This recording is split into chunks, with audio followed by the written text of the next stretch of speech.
Welcome back. Okay, I've squared up the mortise using chucking reamers and cut the tenon in the end of the blank as well as drilled the airway.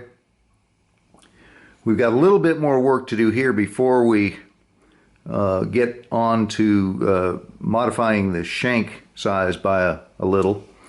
First I wanted to talk about this tenon. I decided to go all in on this particular stem and make it as Dunhill-like as possible, meaning that I used the lathe instead of the drill press, which let me cut that 45-degree angle at the shoulder there where we talked about that before. And we've got a hole on the other side. So I'm going to be cutting a slot in this before anything else, and then we're going to put some guidelines on it, and then we can get to work making the stem itself. Before that, however, we got to do what I described in the previous video, which is straighten out the shank a little bit so it doesn't pinch down here.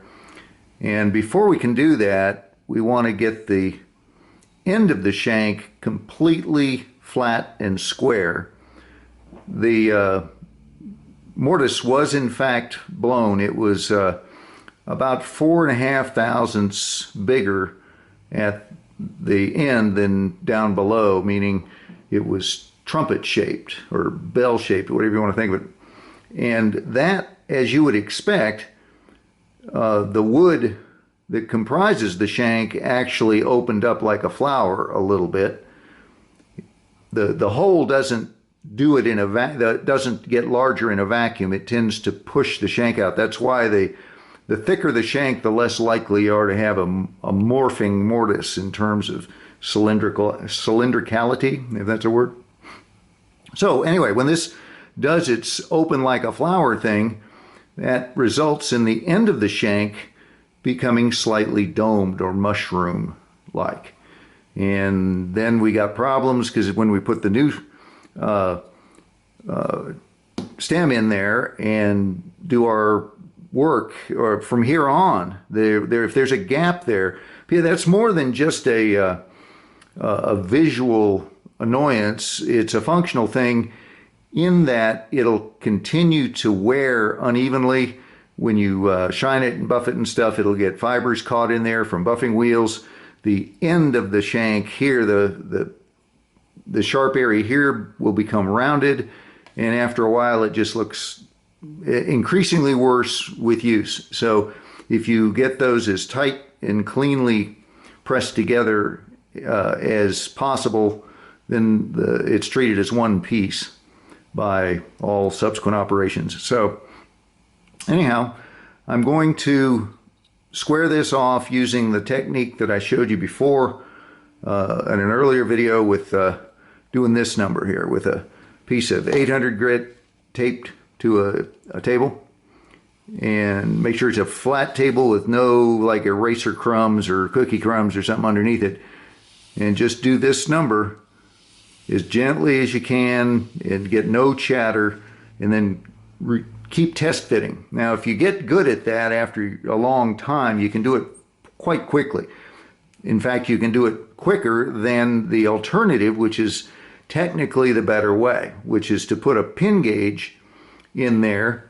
Well, not yet. Put the pin gauge in a chuck on a lathe, get it completely centered, and then jam this over it so it's a friction fit, and then turn the lathe on, rotating it as slowly as it'll go, like 125 RPM or something. And then using a proper tool, you touch the end of the face of the shank and actually cut it while it's spinning. And you're guaranteed perfection that way, but it takes quite a while to get set up to do that. And I've timed it both ways, and once you've got practice doing the drag routine, I can get that done and be on my way before I even get the pin centered in the chuck and all of the rest of that stuff. Now, I'm sure there are lathe professionals that it's the other way around. They can work with a lathe blindfolded and couldn't do it this method to save their lives.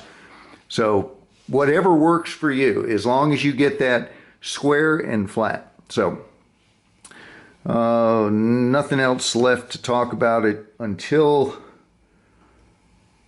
we get her done here. I will shut off the camera, and then for each step I'll go part way and then turn the camera on, show you kind of toward the middle.